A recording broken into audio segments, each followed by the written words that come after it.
guys even literally start off some of these teams, it sounds like, because they're literally, it's like, it's a lot of unknown, like it's still such an early, you know, I guess, system out there that really people don't know about. So I mean, congrats to you guys, because I can see it in my company. Yeah, yeah, seriously.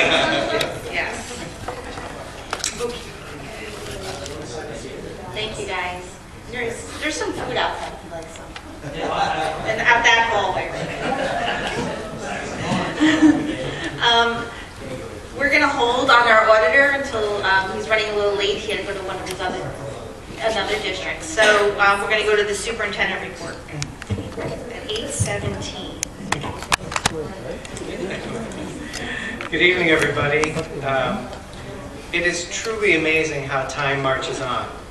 This week, I celebrated my 5th anniversary with the Holmdel schools. While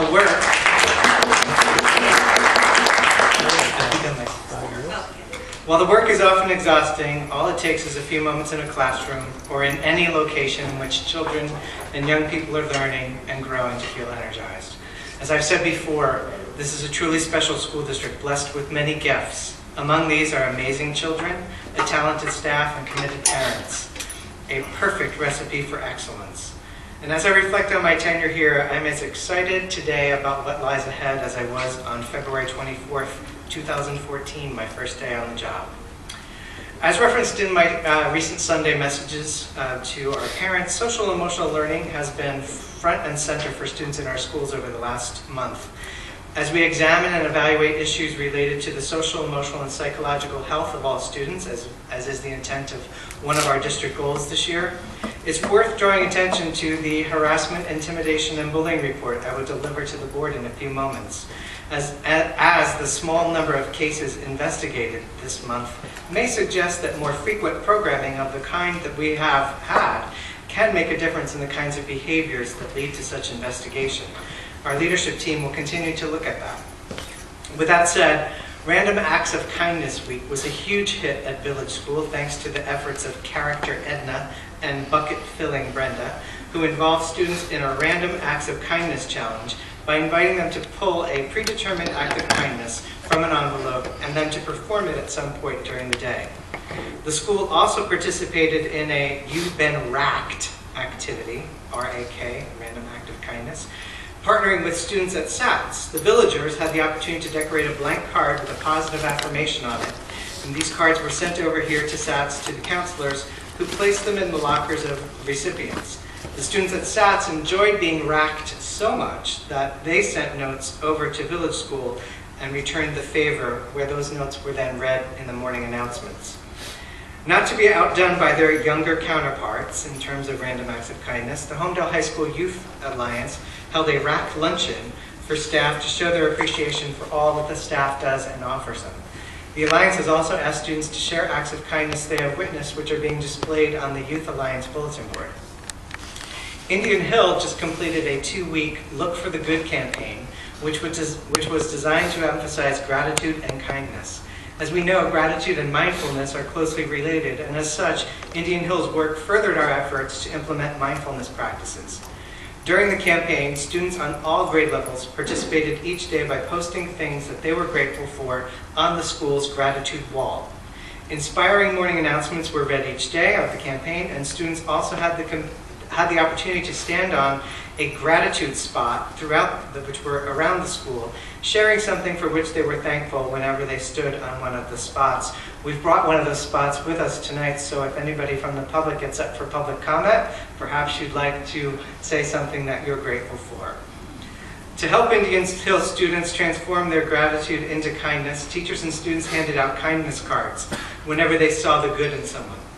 Since these cards have "You Matter" on them, the students were encouraged to explain why someone matters to them when they passed on the card. And as if that weren't enough, the students also wrote "You Matter" letters.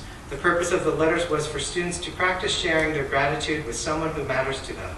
As such, I want to express my gratitude to the entire Indian Hill staff for their work on this initiative. Truly, they matter. Indian Hill will continue to explore social emotional learning and the theme of perseverance when the school hosts a visit from former Rutgers University defensive tackle turned inspirational speaker Eric LeGrand next week.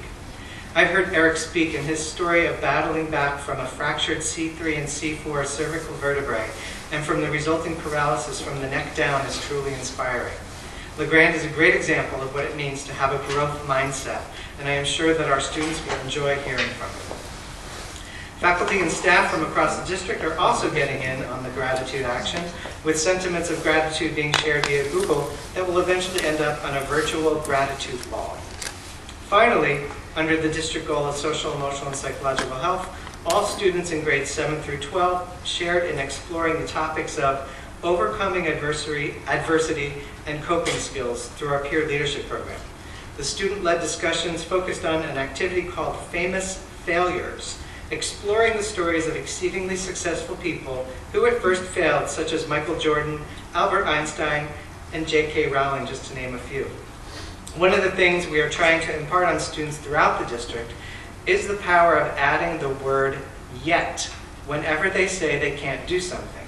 This recent peer leadership discussion highlighted what can happen when you just do that.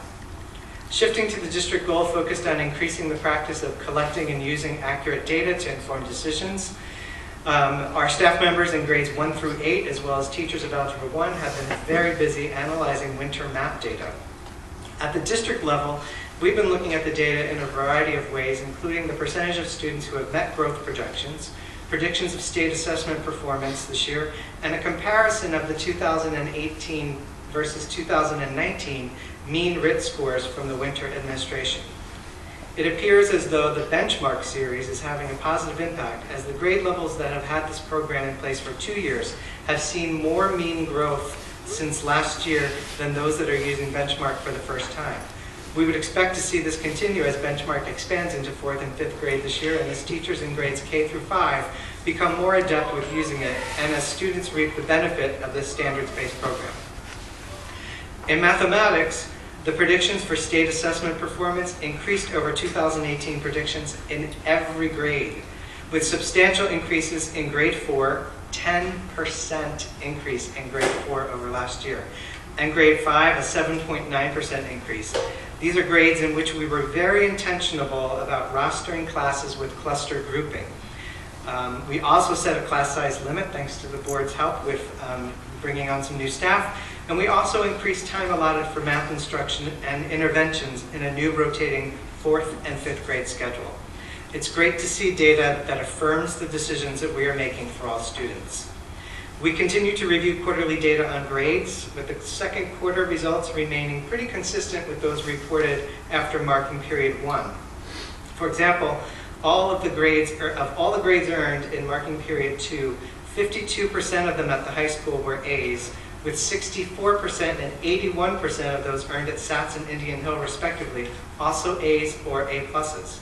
The percentage of all grades that fell below a B ranges from just 3% at Indian Hill to 15% at Holmdel High School. These are really remarkable outcomes and proof of Holmdel excellence. We're also continuing to monitor attendance data with an eye towards recommending policy revisions and strategies to see improved outcomes there. And finally on this goal, Mrs. Bella shared with me that the high school English department has been examining student achievement trends and behavioral shifts in engagement, particularly among our upperclassmen, which has led to meaningful discussions about ways to revise our English 3 and English 4 courses in the future. Our work includes researching comparable districts to disclose alternatives, identifying what matters most for our students, and brainstorming options based on those parameters. This is exciting work designed to elevate our students' experiences in English courses. And now for a few thank yous and congratulations. Special thanks to kindergarten teacher Deirdre Varga for working with the NJEA and having the Cat in the Hat visit the village school kindergarten classes this past week. This was a nice way to get everyone excited for Read Across America, which is next week. Congratulations to music and Voyager teacher Meredith Thomas. Mrs. Thomas was invited to be a featured clinician at the National Association for Music Education Eastern Conference, where she will present a seminar on teaching music to creatively gifted children. Congratulations to our February Hornets of the Month, including 4th graders Shoshana Pedrick and Drew Kleinfelter, 5th graders Madison Fletcher and Finnegan Buchanan, and 6th graders Megan Flannery and Ira Adesina. Congratulations to the 5th and 6th grade Continental Math League teams. They are both currently state leaders. The 6th grade is also tied for 6th place in the United States. Special congratulations to Ashani Singh, who is the state leader.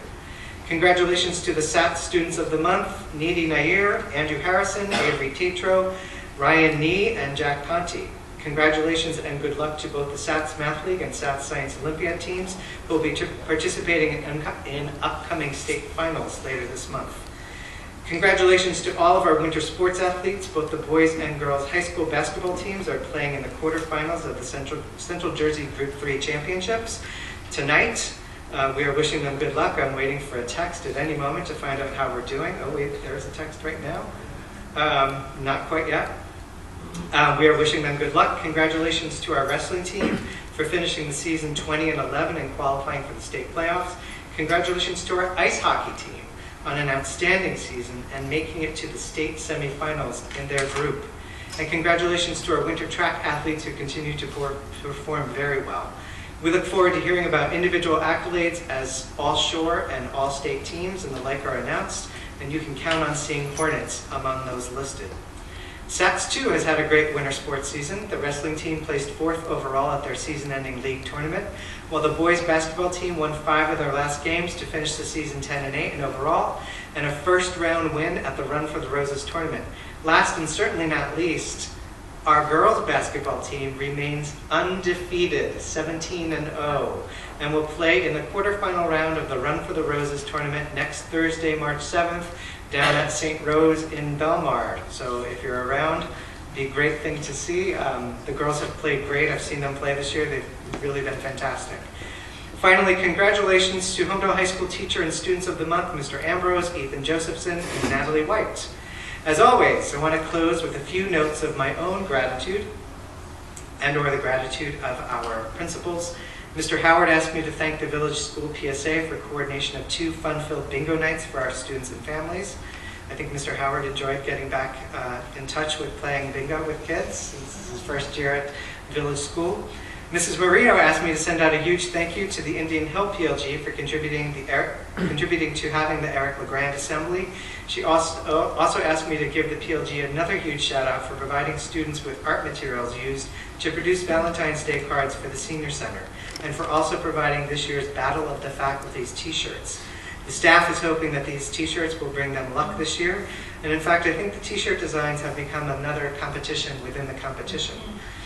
Mr. Lochran asked me to give a shout out to the SATS PSG for hosting an outstanding night with the Harlem Wizards.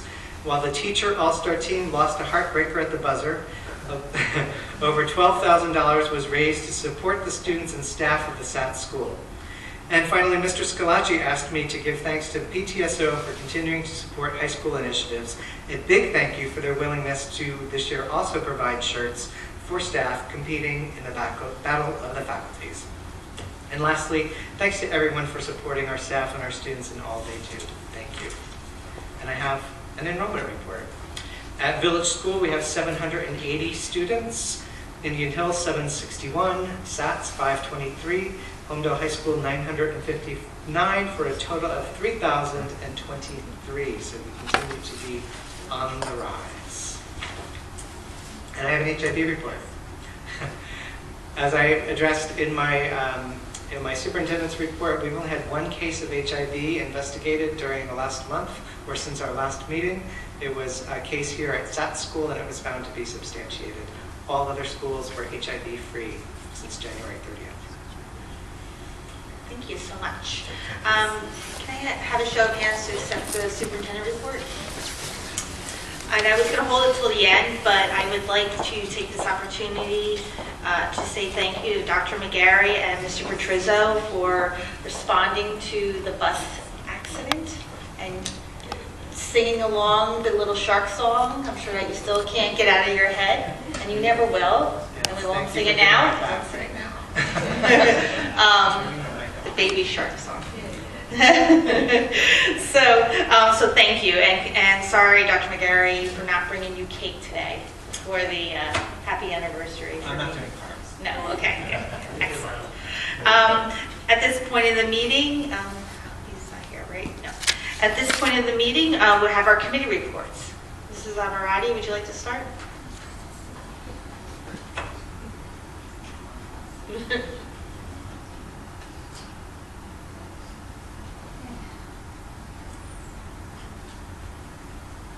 Sorry, my font is a little small. Okay. Curriculum and instruction met on February 20th at 10:30 a.m. On our recommendations for approval, we have approval of out-of-district travel, district personnel. There are various professional development activities and meetings on the agenda. Approval of title fund motions, non-public out-of-district travel. We have professional development meetings for non-public staff as authorized by the superintendent under policy 6471, school district travel. We also have professional development and staff, which includes mindfulness and language arts literacy. We have approval of student trips, and student trips are added on an as-needed basis. Approval of donations. We have Holmdel ExxonMobil, which is awarding $500 on behalf of the ExxonMobil Education Alliance. This gift will be used for the maintenance and support and the math and science program at Holmdel High School. We have also up for approval a pilot online intervention program that supports standard-based instruction for the Achieved Language Arts and Math program. Freckle is a differentiated learning platform that offers adaptive, interactive practice and provides a wide variety of resources to target different learning styles and readiness levels. Approval of adoption for supplemental resources for instructions, grades K to 12. We have supplemental resource for instruction for grade 11 honors English. Approval of student-teacher clinical practice observations, students for observation in the visually impaired class at the high school. Approval of home instruction, which is approval of home and bedside student instruction. And approval of student placement. Under old business, the committee continues to discuss length and validity of homework in conjunction with guidelines and policy. Under new business, we discuss the MAP winter administration in students of grades 1 through 8 and the high school, which is only Algebra 1 students, and progress reports were sent to parents on February 15th via the Power School Messenger. The administrative teams are now meeting to review building level MAP data. Teacher grade level teams are also meeting to analyze the data and collaborate on focused planning. We have building level data teams that are meeting to analyze the trends and increase their capacity to support their colleagues. The committee has requested a presentation of results or data for every administration of MAP testing, as well as exploring alternative and additional information for parents. We also discussed device-free zones. The committee discussed providing the high school with a possible device-free zone during the unit lunch to create a safe environment and promote conversation. Administration will explore possibilities with the building administrators. The new LGBT legislation, we have age-appropriate materials that will be reviewed to make sure they are in accordance with the new law. CUSAC has a new visit dates. The visit dates have been pushed back to May.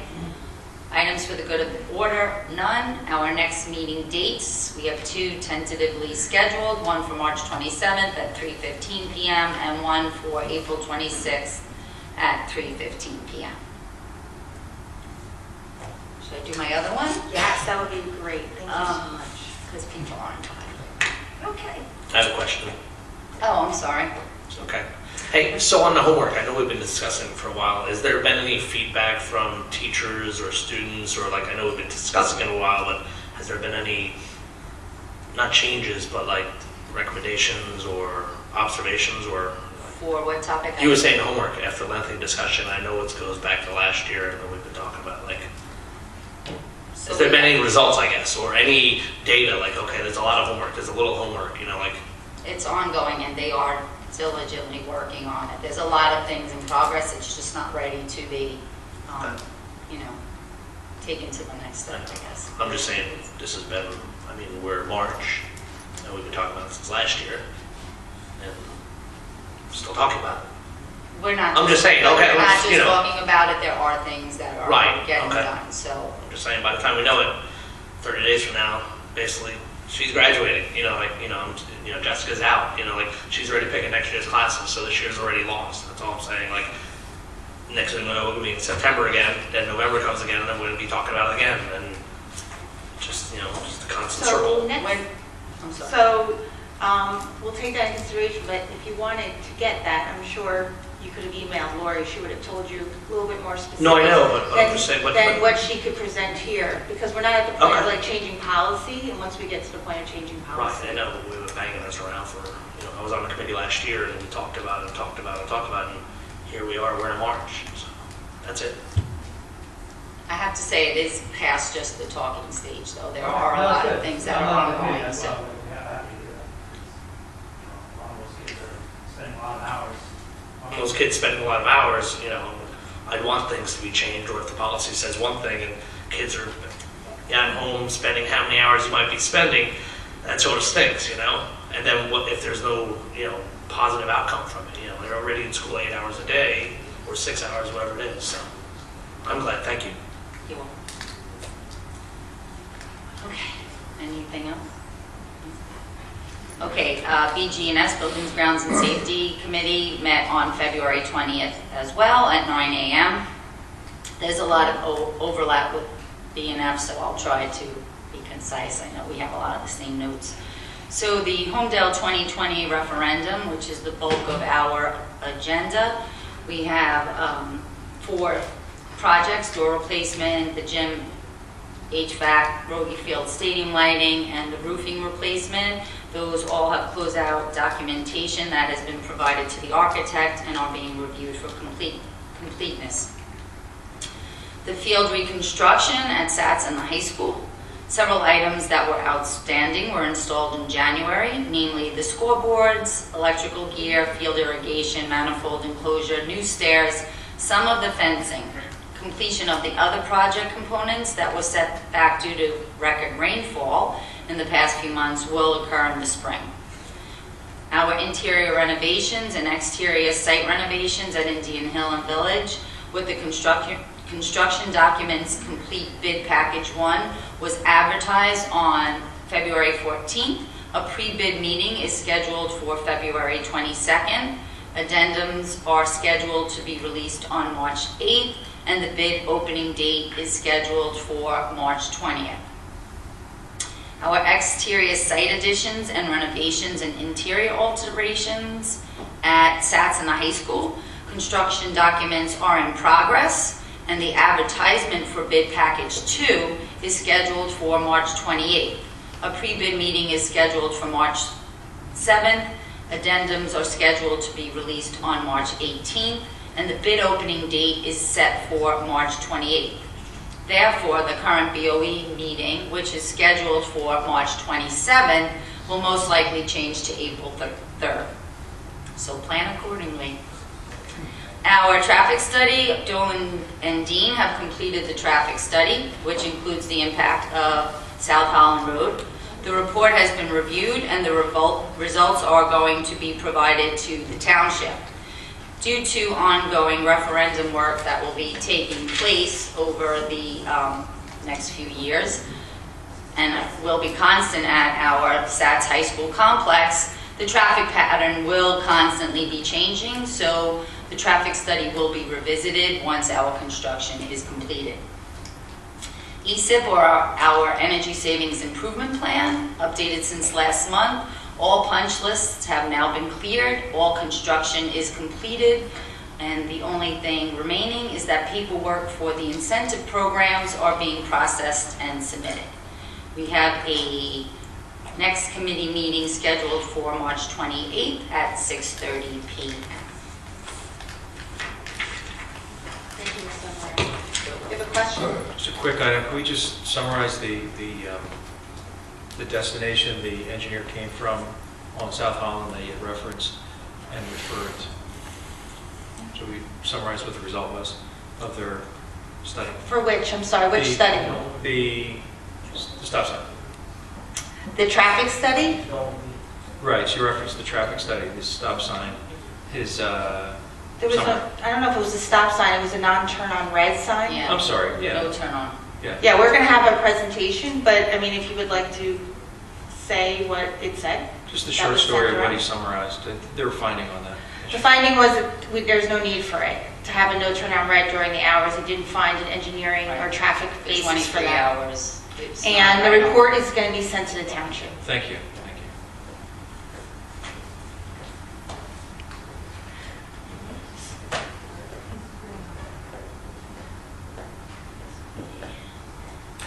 Labor Negotiation and Personnel Committee met on February 21st at 6:30. The committee reviewed the personnel items that were placed on tonight's agenda, 14 items to be specific. And we also were happy to hear that there is going to be a substitute job fair on March 1st being hosted by the HR group. Our next meeting is going to be March 21st at 6:30. Any questions? Mrs. Collins? Lori, next time I'll do the budget and finance first, so you don't have to go through all of that because, Well, they're all sent, so, you know, you can just, and posted, so you can like do a summary version. It's okay. well, let's try. I'll try. Well, in any event, you made my job a lot easier. The following are the notes from the February 22nd, 2019 meeting of the Budget and Finance Committee regarding the referendum. I won't get into that because Lori is so kind to do that first, so this is very short. The 2017-2018 Comprehensive Annual Financial Report. Regarding that, the district received another clean audit with no management letter comments, and the district auditors will be at the February 27th, 2019 board meeting today to present the results accordingly, and there will be a resolution of the board to accept the CAFR in single audit. The 2017-2018 CAFR was emailed to the board and posted to the district website. The 2019-2020 budget procedure calendar update. The date of the governor's 2019 budget address has been rescheduled for March 5th. As a result, the release of the 2019-2020 state aid amounts have been postponed. We anticipate receiving the state aid amounts by March 7th, 2019, and the next meeting date is Thursday, March 7th at 5:30. And speaking of the CAFRA, our auditor is here. If you'd like to take this opportunity to present the findings, that would be great. I would, thank you. Good evening, everybody. Good to see you again. Good to see you. I'm a little out of place as far as the time of year. You usually see me in December. Now we're almost into March. And the reason for that is there's a new pronouncement that had to be included in this year's audit called the GASB 75, Government Accounting Standards Board number 75, which is the calculation of liability for something called OPEB, Other Post-Employment Benefits. This is a number that comes from the state. The state hires actuaries to calculate this liability, subsequently gets audited, and then it gets disseminated. The state was very late to gain that information, so we normally present this report sometime in mid-December. We were ready to present the report in mid-December, but we had to wait until the state gave us the information, which was about 3 weeks ago, or almost 4 weeks ago. This information doesn't affect anything to do with your planning, with your decision making. If you remember a couple of years ago, we had to include something called GASB 68, which was a similar calculation for pension liability. And that had to be laid over on top of the financial statements. But this is not part of your budget process, not part of really anything that you have control over. However, it is a transparent, but it is a good number for people to know what's out there. And I'll just let you know that that calculation for this district came out to $116 million. That laid on top of the pension costs, which right now is about $186 million. So these legacy costs that have been actuarially calculated is over $300 million. Again, you're not going to have a bond for that, you're not going to have a mortgage for that, but these are the costs that are associated with the employment. So back to what you can control, and as you said in your report, we have a clean audit opinion. The audit opinion, if you have it in front of you following along, is on page 911. It's slightly different opinion this year because of GASB 75. GASB 75 require us to have a paragraph in there to talk about the change in accounting principle, which is implementing this GASB 75. So we have an unmodified opinion, clean opinion. We have another report, which is a report on internal control over financial reporting and compliance, which when you have a government audit, this is a report which is required. We don't render an opinion on it, it's not required. However, we do a review of controls, test of compliance with state and federal programs, state and federal guidelines, I should say, and we found no omissions or errors. A third report is the independent auditor's report on compliance and a report on internal control over compliance for major programs. If you're a government which receives and expends over $750,000 of federal and or state money, you need to have something called a single audit done, which is a specific audit of those grants. There's a federal section and a state section, and this district had both. Specifically, this year what we tested was the reimbursed TPAF monies on the state side, and on the federal program side, the IDEA Part B preschool. So we do a separate audit of those, more of a drill down. Federal state agencies want that because they know the size of your budget, that perhaps these grants won't get looked at as well as they should, and so it's a separate item. And again, we had no comments or recommendations. Very well run finance office that you do have. Your surplus is about what the state allows you to have, so you have very little excess surplus. And your reserves, which you could, if you have your report on page 62 and 63, we're starting to develop some healthy reserves. Capital reserve is at $1 million. Maintenance reserve is at about $1.4 million. And that's good. I encourage all my clients to, as much as you can put in reserves, the better. Because that's money put away for a future date, specifically for things like maintenance and capital improvements, and you never know when you're going to need that. And that's my report. Very good. Any questions? Just a quick question. Do you typically have an audit exit conference before you find it? I have whatever is usually desired by the governing body. So some have exit. Well, we always have an exit conference with the administration. Sometimes the finance committee will request that also, and if that's something which the finance committee would like, we can certainly do that. Well, I can't speak to that, but in the future you may want to do that. And so you had one here. You had an exit audit conference? Well, with Michael, yes. And what kind of items did you go over in the audit conference? Did you go over any items at all that were items that didn't rise to the level of recommendation, or areas of suggested guidance that didn't rise to that level, but they were on your perhaps a one-page audit conference bullet points that you may have gone over? There may have been. I don't have that in front of me right now. But I don't have that in front of me. I know one thing we discussed is some of the surpluses that are in food service, and maybe how to handle that in the future. So that's playing for that. But nothing of a that I can recall. But I would have to go back and look at my notes on that because it didn't rise to the level of the year. I'd just like the finance committee to be able to review those audit conference notes. They're generally helpful. They don't rise to the level of being in the audit, but they should typically give some management guidance, right? Sure. Did you know about we could have discussed this in budget and finance. No, actually, I just thought that question came up right now. I just thought it'd be helpful to review it. Okay, well, because the audit is... I'll talk to Ms. Collins and we'll figure out if that's something the budget and finance would like to do. Yeah, I'd be interested in looking at it as well. Thank you. Okay.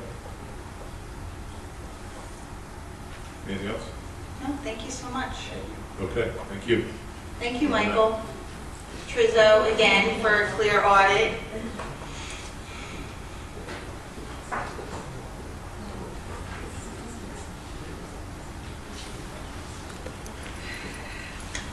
Vicki, do you want me to read out the ad hoc culture or no?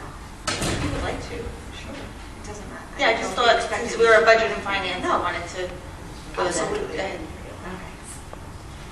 The following are the notes from the February 12, 2019 meeting of the Ad Hoc Culture Committee. The committee convened and watched a slideshow that provided the committee with a framework for discussion of school culture. The slideshow addressed the broad topic of school culture as it pertains to bullying, including the following: defining school culture, importance of school culture for learning, research on bullying and its impact on aggressors and targets, adult supervision, social skills, social media and parenting, children likely to be bullied, children likely to be bullied, to bully, HIB law, HIB bullying and non-HIB bullying, the topic of the elongation of adolescence, and challenges for leaders in making change. The slideshow also addressed 3 different types of school-based culture/bullying programs for purposes of comparison. The first is called Risky Business, which is a developmental and neurodevelopmental online program that teaches reading peer groups roles and skills for accurate perception to children and adults. It holds that bullying occurs when there are breaches in empathy based on age. Olveus is a well-known program on bullying that works on improvement of peer relations. It is a comprehensive approach that includes school-wide, classroom, individual, and community components. The program is focused on long-term change that creates a safe and positive school climate. Stop It is an anonymous reporting program that allows students to use mobile apps, web, or phone to report bullying or any other type of concerning behavior to school officials. The idea is that students who do not feel comfortable personally reporting a matter to school officials would do so in the safety of anonymity. The consensus of the committee was that we would take some time to digest the material and would work on creating and organizing the information to create an agenda for next meeting. And the next meeting is Tuesday, March 12th, 2019. I just had a question. Sure. I just want to have a better understanding of the mandate of the Culture Committee. Is the Culture Committee essentially just focused on bullying, or is it focused on culture in general? And if it is, have we defined our culture? Have we established a baseline of what our culture is now and where it's going to go? Yeah. What's that? We're in the process of going We're through in the it. process of doing that. I just wish sometimes that we would talk about these things before, but that's not a problem. Oh, I'm just, you repeated the notes that we received and you run down the list, and I did send an email asking a question about this earlier, but I'm just for information, I mean, what's the No, mandate? that's fine. All I'm saying is I would appreciate it if we would talk about it before too, but I'd be happy, to talk about it. It's a complicated topic, and I think we're approaching it from the bullying standpoint to begin with, because that's a great way to sort of delve into it. And bullying and how we treat bullying and the bullying that happens in schools is all about the culture. And then I am sure we were going to get into other topics, and some of those topics may overlap with the Student Wellness Committee as well. But we're doing it in a very organized fashion so that we're not all over the place. We're going to focus on bullying first, because like I said, that is a huge part of school culture. And then I'm sure we would go on to other issues as is appropriate. And I certainly don't dispute that. I'm just to offer a recommendation from someone who's dealt with corporate culture issues for over 20 years, is that it might be helpful for us to at least establish a baseline of where we are right now as far as our culture is concerned, beyond just bullying. And that way we will be able to measure down the road after we've implemented some of these initiatives that come out of the ad hoc committee, or as we continue to monitor, since we are driving towards, as part of our goals here as a district, to be data-based. It might be helpful to at least know where we are as far as culture is. But that's a very difficult thing to do, because I think culture is a huge topic and it can be defined so many ways. So I think that a way to sort of bring it down is to start with bullying, and that is definable, and there are programs on that in particular, and I think that is the smart way to do it, but we will certainly talk about that at the Yes, committee. and you will recall the reason we started this was, and the reason I thought an ad hoc committee on this was needed was because of some of the concerns you all the board members, shared with me and the administration regarding the HIB reports and the like. And So also, this is why ours our starting point. And So- certainly, when it comes to bullying, we are going to look at the culture, we're going to look at the data. What exactly is happening? How many reports are of this nature or of that nature? And I think that'll be very helpful to know that, because I don't think anybody really knows that. I mean, the school does, but we haven't maybe formally thought about it and taken it from that approach. Meaning beyond the HIB, whether it's substantiated or unsubstantiated, the ones that actually don't become to an HIB level, more disciplinary actions, like within schools and things, which I think is where a lot of the bullying is, but doesn't get reported. And that's one of the things that I sent an email to Dr. McGarry. But it's complicated. What people don't realize is the HIB bullying doesn't cover a lot of the bullying. From my understanding as HIB, from the research I've done, HIB bullying is bias-based bullying, like civil rights kinds of violation kind of bullying. It goes beyond that. But there's also bullying that is not HIB bullying that could be just as egregious. So that is certainly something that we have to address, because I think people hear HIB and they think it's, I don't know, that it's something that, you know, is just very important, or there's some sort of, I don't know, it just gets more than it's really due. And like I said, I think that regular bullying needs to be addressed as well. Thank you, Jane. Sure. All right. We are now on the portion of the meeting on questions or comments from the public on action items only.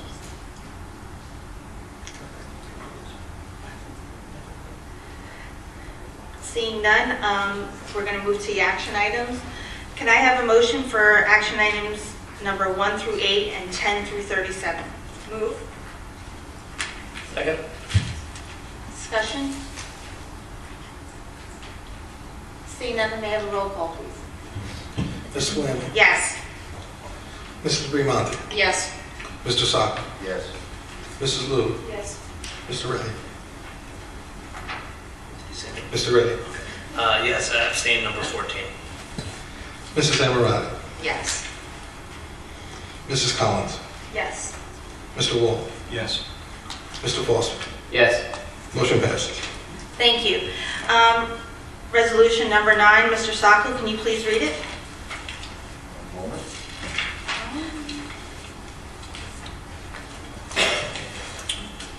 Item number 9, approval of monetary donation from the Holmdel Exxon Mobil station. That the board accept with gratitude monetary donation from the Holmdel Exxon Mobil in the amount of $500 on behalf of the Exxon Mobil Educational Alliance. This gift is to be used for the maintenance and support of the math and/or science program at Holmdel High School. Thank you. Can I have a motion, please? Move. Second. Discussion? Is that the actual gas station by my house giving us $500? Is it the one by your house, I guess? I don't know. It's connected with their charitable Okay, that's, corporation. I think that's great. Have a roll call, please? Ms. Flynn. Yes, thank you. Mrs. Bremonti. Yes, thank you very much. Mr. Saka. Yes. Mrs. Lou. Yes, thank you. Mr. Reddy. Yes, thank you. Mrs. Amorati. Yes, thank you. Mrs. Collins. Yes, thank you. Mr. Wall. Yes. Mr. Foster. Yes, thank you. Motion passes. Thank you. Thank you. Is there any old business items, board members? New business? I attended the Monmouth County School Board Association winter meeting on February 7th. Just a few things to bring it back, to remind everybody. The first thing, superintendent evaluation should be up soon. And this year only have the new tool. We don't have the old tool to log in. And so if we need a training, please, I think our president need to contact our field service for the, Kathy, to do some kind of explanation and walk through the new stuff. And also remind the new board member, brand new board member, need to do the new board training in 6 months. Like an in-person training will be the best. But I think you need to watch the email. At the meeting, it also mentioned NJQSAC and the budget approval will be delayed. And at the meeting, we have two subjects. One first thing is understanding school finance. At the meeting, we learned the code from our monthly report. It was very interesting. So maybe that's a good retreat topic for Michael to give us a little bit walk through how's that number made. I think about this, and also the talk about the board meeting, and since we have policy to guide us, so we are pretty good shape. Yes. So that's that one. And the second thing, I attended a New Jersey all-state concert last Saturday, and congratulations